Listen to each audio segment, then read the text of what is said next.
E durante il concerto del 1° gennaio si è verificato un fatto strano, un blackout in via Atenea, come si vede da questo video pervenuto in redazione da parte di Giuseppe Di Rosa del Codacons di Agrigento.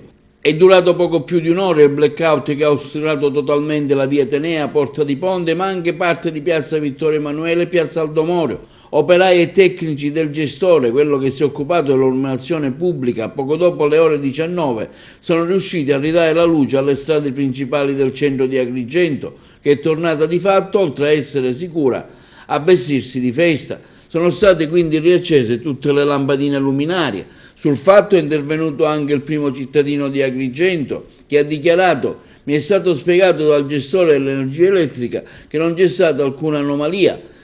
Si presume pertanto che vi sia stata una mancanza di luce da parte dell'Enel.